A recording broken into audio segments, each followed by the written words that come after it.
nas redes sociais, nem tudo é o que parece. Será que as pessoas realmente vivem o que compartilham? Numa era em que a comunicação está mais difundida, jovens se mostram solitários e até depressivos. E por falar em depressão, hoje tem um relato de quem sofreu a doença após o parto. A modernidade e suas consequências são assuntos deste programa.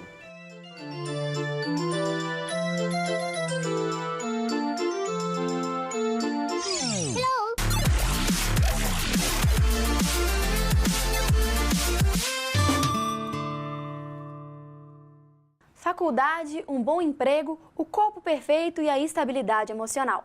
A busca pelo sucesso imposta pelos padrões sociais carrega um discurso individualista e com base em méritos. E essa pressão ganha força na era das redes sociais, onde a ostentação e o status figuram entre as fotos compartilhadas. E quando esse padrão torna-se inacessível para alguns, as consequências podem ser inúmeras. Fui diagnosticada no começo desse ano. Mas eu já tinha depressão há muito tempo, já tinha depressão desde a infância. Eu já tinha um grau de ansiedade muito grande, né? Isso me atrapalhava muito a lidar com as coisas em geral. E aí começaram a acontecer coisas que foram potencializando esse quadro, né? Eu comecei a ir muito mal na faculdade, eu não estava satisfeito com o curso que eu estava fazendo, eu estava sentindo que aquele curso não era realmente o que eu queria fazer. Eu não conseguia arranjar emprego na área também, o que me deixava ainda mais frustrado. E tudo isso começou a refletir em mim de uma forma em que eu queria meio que fugir de tudo. Esse tipo de depoimento já beira o comum. Isso porque a sociedade se modernizou e junto tornaram-se mais conhecidas algumas doenças tidas como modernas também. A depressão é uma delas. E cada vez mais é diagnosticada entre a nova geração. Os motivos são vários, mas a cobrança pelo sucesso numa sociedade ainda mais exigente pode ser o maior deles. Todo mundo tem um ideal projetado, um ideal de si mesmo, né? E esse ideal é comparado com o que você é no momento, sempre é assim. E a gente nunca alcança, porque é um ideal. E se alcançar o ideal não é fácil ou impossível, imagina quando se tem como parâmetro o mundo. Com a globalização e a difusão da internet, é inevitável o bombardeio de informações e as comparações com outros estilos de vida. E essa vitrine, que muitas vezes dita padrões, ganhou uma forcinha com as redes sociais. Todo mundo está bem, todo mundo tem dinheiro, todo mundo faz coisas, todo mundo viaja, todo mundo conhece lugares legais, todo mundo tem uma vida estável, né? Todo mundo está feliz o tempo todo. Então, assim, quando você presta atenção demais nisso, você acaba pensando, poxa, tem alguma coisa errada com a minha vida, né? E a disputa entre ver ou se mostrar já é uma realidade de 90% dos jovens com idade entre 14 e 24 anos, segundo o estudo do Reino Unido. A mesma pesquisa apontou um aumento de 70% nas taxas de ansiedade e depressão nessa parcela do público nos últimos 25 anos. Ainda segundo o levantamento, o Instagram foi considerada a rede social mais nociva à saúde mental. Cada vez mais parece que as pessoas, essa necessidade de se colocar sobre o olhar do outro para ser aprovado, né, faz com que ela vá dependendo um pouco desse tipo de relação social. Saindo das redes sociais para outra realidade que preocupa ainda mais, o universo das crianças também foi contaminado pelos indícios da depressão. No caso da Poliana, ela ficou atenta aos sintomas dos filhos. A pequena Mariana e o Luiz Paulo apresentaram mudanças no comportamento, o que exigiu alguns cuidados. A Mariana inicialmente começou a fazer muitas pirraças, muitas birras, mas não era uma birra simples, é aquelas birras assim que durava 2 horas.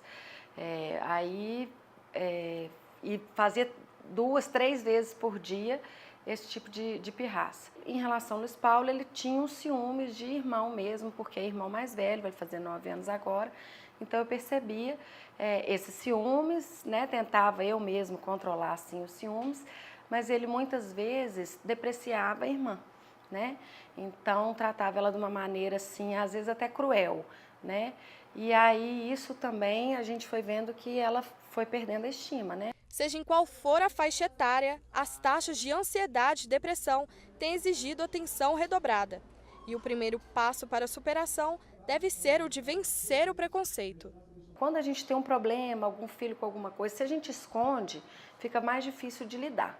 Quando a gente conversa, até as pessoas que estão em volta da gente ajudam, às vezes tem até mais paciência, mais consideração. Achava que depressão era uma coisa que você mesmo resolve, mas não. Você precisa conversar com alguém, você precisa ter não é nem alguém para te escutar, mas ter alguém para fazer você mesmo se ouvir. Ansiosos e solitários. Assim se sentem 65% dos adolescentes quando estão longe da família. E o que surpreende é que 68% deles têm essas mesmas sensações, mas quando estão longe da internet. O estudo foi realizado no ano passado pela Amdocs e apontou que os brasileiros com idade entre 15 e 18 anos estão cada vez mais dependentes das redes sociais. E como lidar com esses adolescentes mais conectados? É o que a gente descobre agora com a nossa convidada, Carolina Fontana, que é pedagoga. Bem-vinda, Carolina. Seja bem-vinda, Carol. Obrigada pelo convite. Então, para a gente iniciar esse bate-papo, na era tecnológica, né, das redes sociais, da globalização, ser adolescente é mais complicado? Eu não diria que é mais complicado, mas é um desafio. É desafiador para nós, que não vivemos essa era. Para nós, isso tudo é muito novo. O adolescente viveu, ele nasceu na era da tecnologia, dessa comunicação rápida, desse contato imediato com muita gente. Então, talvez o maior desafio seja para nós, né? Entender como funciona essa comunicação de uma forma que seja saudável. Porque, como tudo, nós temos bônus e temos ônus. Existem também benefícios em ter essa tecnologia à nossa mão, mas também muitos prejuízos se isso passa do limite e do controle. Entendi. E com essa realidade hoje completamente digital, né, que você assiste filmes sem sair de casa, faz compras sem sair de casa, quais são esses prejuízos para essas gerações que estão chegando agora? Na verdade, eu vejo todo um contexto modificado, né? Hoje a gente percebe que um adolescente pode passar o dia sozinho dentro de casa e, ao mesmo tempo, todos os seus amigos estão junto com ele dentro de casa através de um aparelho telefônico. O que a gente precisa entender é proporcionar para esse jovem, para esse adolescente, outros meios de diversão, de lazer, de convívio, né? Mas o contexto, por que eu falo que tem todo um contexto diferenciado?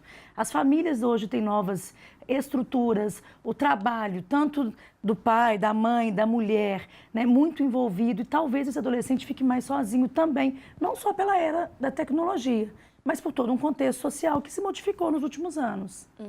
E a gente sabe que as redes sociais, elas são um objeto de desejo para os adolescentes e até para as crianças hoje em dia. Qual que é o prejuízo ou os riscos que essa conectividade precoce pode apresentar? Os riscos são grandes, porque a partir do momento que você propõe ou facilita que uma criança tenha acesso a um aparelho com internet ilimitada, ele está falando com o mundo inteiro. Né? Existe, sim, uma idade mínima para que isso aconteça? Com certeza. Existem, inclusive, recomendações para que isso aconteça. Lidar com isso é muito difícil, porque a criança, cada vez mais cedo, tem acesso a esse meio de comunicação. E lidar com o não para os pais, atualmente, é muito complicado. A frustração é algo que não tem se permitido que as crianças vivam. Né? O maior risco é esse acesso a quem está do outro lado e você não sabe exatamente quem é. Você acha que essa relação entre pais e filhos, ela tem sido menos estreita com todo esse desenvolvimento tecnológico passados anos? Claro que eu estou falando de uma forma geral, né? Não é fácil lidar com adolescentes. A adolescência é um período por si só complexo. A gente tem mudanças hormonais, a tentativa de se inserir no mundo social, construindo a sua identidade. É importante que a gente entenda que o adolescente não acorda adolescente. É um processo que vem acontecendo. É fundamental que as famílias tenham contato. É fundamental que as famílias conversem. É fundamental que as famílias entendam o que o meu filho ou a minha filha se interessa. Né? E que eu consiga estabelecer uma comunicação, um diálogo, o que não é muito simples. Porque existe um momento de identidade que eu quero construir. Né? Mas quando se tem princípios sólidos, a base da comunicação, da conversa dentro de casa, isso é menos sofrido. E falando dessa questão da identidade, é durante a adolescência que os adolescentes geralmente têm essa crise de identidade, ficam mais rebeldes. Como que os pais podem contornar essa crise de identidade com toda essa conectividade ao alcance dos adolescentes? Na verdade, eu não vou chamar de crise de identidade, não. É mais uma construção de identidade, né? Eu estou deixando de ser criança, estou passando por um processo de transição e eu vou chegar à fase adulta. Como que eu quero chegar? E aí eu preciso construir a minha identidade, Claro que eu vou ter parâmetros, claro que eu vou ter modelos. Que modelos serão esses? Eu tenho uma grande amiga, uma psicóloga, que ela diz que não existe amor recente, existe o amor recente, né? E é um amor diferente, é um amor que vai transgredir, é um amor que vai desafiar. Mas é muito importante que a gente também tente, nós enquanto pais e educadores, nós consigamos uma comunicação menos violenta, menos agressiva, mais aberta, né? Mais possível de escutar o que o outro quer dizer. E nem sempre o adolescente vai dizer, ele vai demonstrar. E demonstrando as suas ações. Então, uma família que está conectada com o filho, ele está ligado nesse filho. Ele mudou o comportamento. Essa criança, ou esse futuro adolescente, ou já adolescente, ele mudou em algo que eu preciso estar atento para perceber. E a gente caminhando para o nosso encerramento, ainda falando das escolas, o que muda de metodologia de ensino, juntamente com a tecnologia, para esses adolescentes? É importante aproveitar. Nós temos algo a nosso favor. Né? Agora, isso não vai substituir a presença humana, isso não vai substituir o olhar do professor, isso não vai substituir o contato com o aluno, a interação com o outro, mas aproveitar. Eu vou ter muitos meios de aproveitar a tecnologia a meu favor, trazendo vídeo, trazendo informações, mantendo contato com quem está do outro lado do mundo, né? Fazer isso de uma forma dosada, cuidadosa e equilibrada. Então é isso, muito obrigada, viu, Carol, pela sua presença, participação. Sucesso aí como pedagoga. Obrigada. Uma profissão difícil, mas muito... Muito prazerosa, muito gratificante. Obrigada. Obrigada, viu? A gente faz um breve intervalo, mas não para por aqui. Na volta tem histórias de superação e um projeto que tem apontado o horizonte para muitos jovens.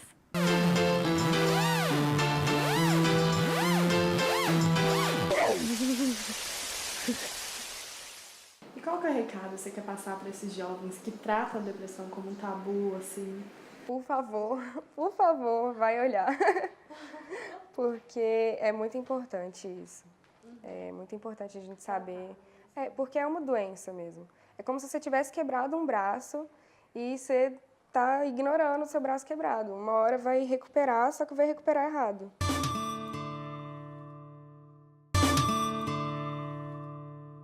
A busca pela felicidade é um caminho de muitas curvas e quase sempre derrapamos. Mas é nos momentos de crise que muita gente se reinventa, traça novos planos e outros objetivos. E não há momento certo para a mudança. Afinal, o ser humano vive numa metamorfose. E nesse processo de mudança, a coragem e a determinação podem fabricar resultados impressionantes. Eu sou uma outra pessoa, aquele Lucas do Sebrae, do colégio, que sofreu bullying, que sofreu várias coisas, que tive depressão na faculdade. Tudo isso me formou para ser o cara que eu sou hoje. A partir do momento que eu encarei e fiquei full-time job nesse emprego, nessa minha profissão, minha vida mudou, a qualidade de vida assim, de 1000%. Eu acho que tromba o meu processo pessoal com o meu processo profissional. Então, a psicologia transpessoal, ela troca as experiências com os alunos, com os pacientes. Então, é uma troca muito nutritiva, me alimenta muito em todos os níveis, no físico, no emocional, no mental, no espiritual, em termos de sentido de vida, em termos de reconexão com a vida. Então, eu me sinto muito realizada. Quem vê o Lucas, a Gabi e o Pedro, hoje felizes e realizados, não imagina a trajetória deles. 3 histórias diferentes, mas com algo em comum.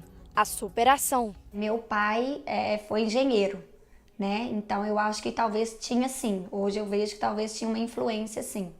Mas eu escolhi seguramente, gostei muito da profissão, eu sempre atuei por 13 anos e me identificava também. Meu pai é engenheiro, meus tios são engenheiros e, querendo ou não, é um caminho meio que quase certo para quem gosta de exatas, né? E eu gostava muito de matemática, física, me dava muito bem nessas matérias. E é como se fosse o caminho natural das coisas, né? Você está no 3º ano e você tem aptidões para a área de exatas, é engenharia. Então, eu tive uma certa pressão, assim, mas não foi nada muito forte, assim. Desânimo, falta de paciência, angústia. Esses são alguns dos sintomas de quem atravessa uma crise pessoal. A vida parece entrar no piloto automático e, de repente, vem um clique. E entre o clique e a mudança, é necessário coragem. Nada me motivava a levar trabalho para casa. Eu estava ali e falava assim, não, quero que isso acabe aqui rápido e tchau. Eu pensava mais no dinheiro do fim do mês mesmo, até que eu falei, bicho, isso tá errado. Né? Eu falei assim, não tem sentido nenhum pensar em ganhar dinheiro somente. Né? Por que eu não me senti realizado? Porque dentro das grandes empresas existe o centro de custo. E o centro de cursos te inibe você chegar sua criatividade, o seu potencial. Você chega com ideias para o seu gestor, para o seu gerente, mas normalmente assim, o meu diretor não me liberou, ou fulano de tal não liberou. Quando meu pai faleceu, eu estava trabalhando muito, então não acompanhei o processo de passagem dele. E aí, quando meu marido adoeceu logo após 6 meses, aí eu comecei a refletir, a rever os propósitos da vida, os meus sentidos, as minhas reais habilidades. A maioria das pessoas trabalha por necessidade, isso é fato.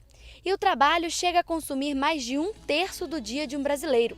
O desafio, então, é aliar o prazer à fonte de sustento. Eu escolhi porque eu sempre gostei de música, sempre tive o violão como hobby, assim. Sempre fui muito musical, nossa família sempre foi muito musical. E eu sempre gostei de engenharia. E é aquela profissão que eu conciliei minhas duas paixões, né? Que é a área da tecnologia, da ciência, das exatas, da engenharia e a área da música, da arte. Eu aprendi tudo que eu podia aprender, então assim, agora eu vou atrás do meu sonho. Então a The House é uma casa de amigos feita para os amigos.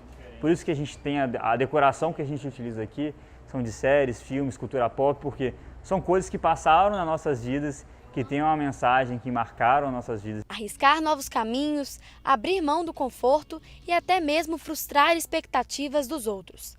Escolhas que esbarram em muitos desafios, mas há quem prove que eles podem ser superados. Eu sempre coloco muito essa pausa de procurar ações contemplativas como o hábito da meditação, da respiração, ou mesmo ajuda, né, psicoterapeuta, para você fazer essa autoconfrontação e ver realmente se é o ambiente externo que não está favorecido ou se é o ambiente interno. Não adianta você simplesmente querer abrir um negócio com amor, sem você não ter uma vivência. Agora, se você quer abrir um negócio para ganhar dinheiro, só vai, cara, monta uma franquia.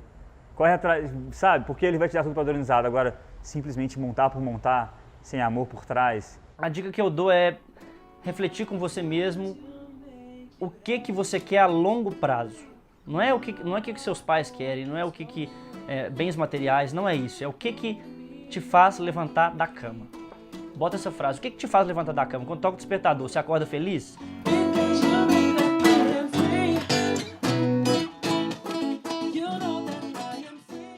Ser mãe é sinônimo de amor. Ser mulher é sinônimo de força. Ainda que com tantas qualidades, as mulheres não estão isentas da depressão. Mas como de costume no público feminino, a volta por cima é sempre a saída.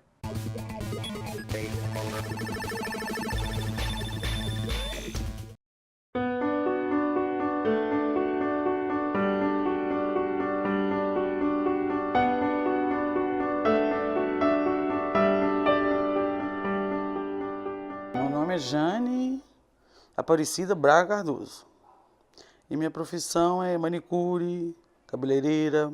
A minha depressão, ela começou na adolescência, entendeu? E eu não sabia na época eu não tinha noção do que era uma depressão.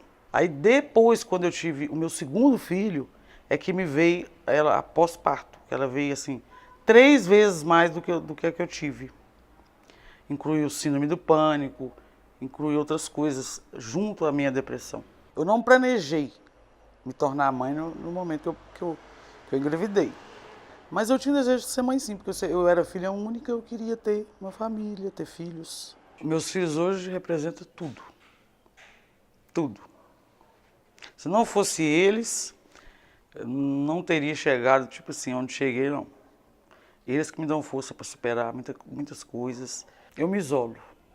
Então, assim, eu só tive meus filhos, né, e poucas amigas.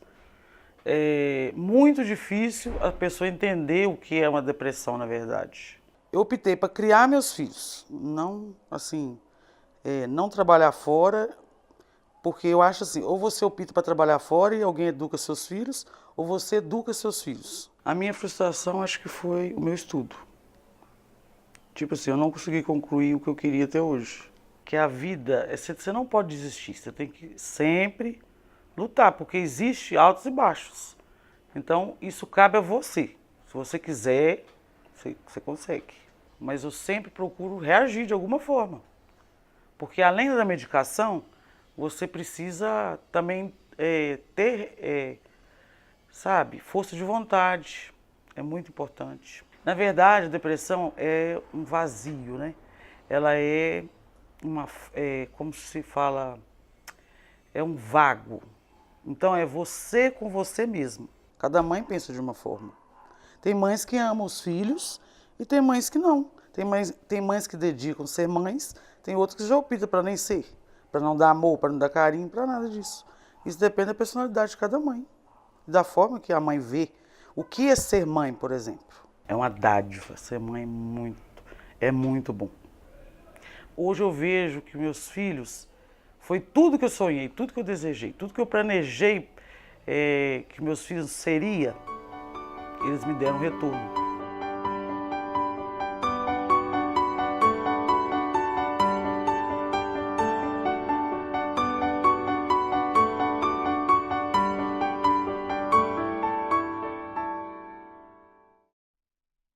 Apontar o horizonte para além dos olhos, com uma câmera na mão. Roteirizar a vida do outro para dar sentido à própria história. Transformar em arte a realidade de mundo é a proposta de um projeto em Belo Horizonte, que tem feito a diferença na vida de muitos jovens.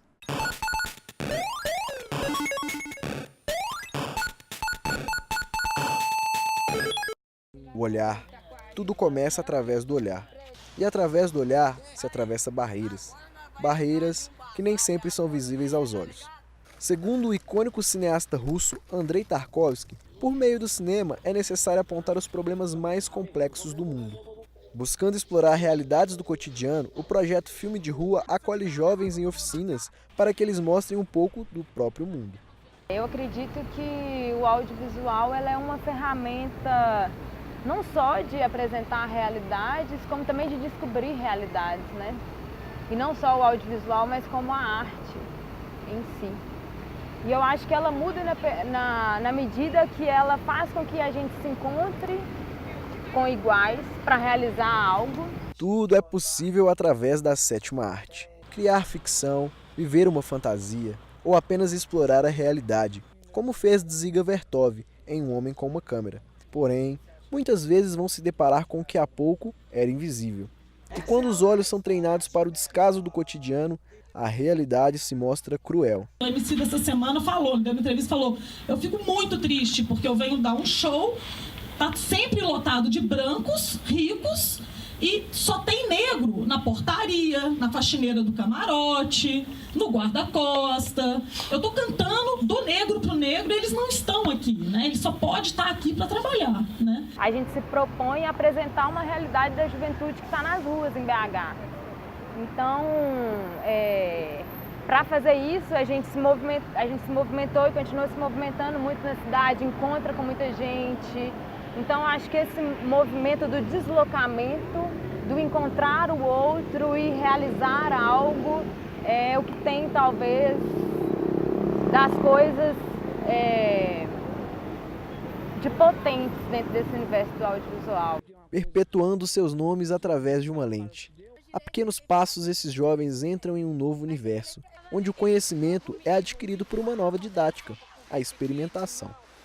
E aos poucos, assim como Tarkovsky, continuarão a produzir poesias audiovisuais, que buscam significar a existência. Essa parte educativa, formativa, ela está ligada com a troca de experiências, assim. Então, eu com meu conhecimento em audiovisual encontro com o Hugo e a partir disso, com os nossos encontros de conhecimento, porque ele traz um conhecimento também, todos esses jovens trazem diversos conhecimentos, e a partir desse encontro de conhecimentos a gente vai produzir algo. Desde criança nós sempre andava junto, tinha o mesmo pensamento, o mesmo futuro, mas nessa vida meu mano não teve sorte. Foi que um dia bateu de frente com a morte, e esse mano era como um irmão, nós sempre curtia junto, fazendo altas missões. O mundo do crime traz tristeza e alegria, depois é morte ou então a cela fria. A nossa conversa de hoje fica por aqui. E o nosso recado é o seguinte: continue conectado com a gente, com o mundo, mas com os pés no chão. Na semana que vem tem mais interface para você, mas tem muitas outras edições do programa no nosso canal do YouTube. Dê uma passadinha por lá, curta, comente e compartilhe com a galera. Tchau!